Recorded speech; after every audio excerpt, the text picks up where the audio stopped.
அருகில் உள்ள கடலூர் மாவட்டம் சிதம்பரம் வட்டம் கொங்கராம்பாளையம் கிராமத்தைச் சேர்ந்த குப்புசாமி மகன் சிவக்குமார். அவருக்கு முழு ஆதரவாக இருந்தது இந்த ஏனாக்குடி கிராமத்தில் பிறந்த ஜிஎன் என்று அழைக்கக்கூடிய நாகப்பனுடைய பையன் வீரமணினா. அவர் சிவக்குமார் மாநில தலைவராக இருந்தார், நான் மாநில துணைத் தலைவராக இருந்தேன். இந்த 30,000 பேரை வச்சுக்கிட்டு நாங்கள் போராடிய போராட்டங்கள், அதில் நாங்கள் இழந்தது என்னன்னா சிவக்குமாரை தான்.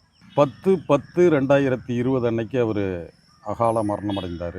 அவர் ஏதோ ஒரு கட்சியை சார்ந்தோ இல்லை ஒரு ஜாதியை சார்ந்தோ இல்லை ஒரு மதத்தை சார்ந்தோ அந்த இதை செஞ்சுட்டார்னா அவர் பின்னணியில் பெரிய ஒரு கூட்டம் கிளம்பியிருக்கும். அவருடைய சாவுக்கு நீதி கேட்டிருக்கோம். 2003 வரைக்கும் தமிழ்நாட்டில் இருக்கிற எந்த காவலருக்கும் ஓட்டுரிமை கிடையாது. சங்கம் துவங்கி என்ன பண்ணிச்சுன்னு கேட்குற நபர்கள் நிறைய போலீஸ் இருக்காங்க.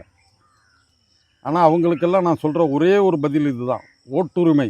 நரிக்கூறவருக்கு இருக்கும் உரிமை கூட காவலருக்கு இல்லையே. அந்த வழக்கை பதிவு பண்ணிட்டு தான் இந்த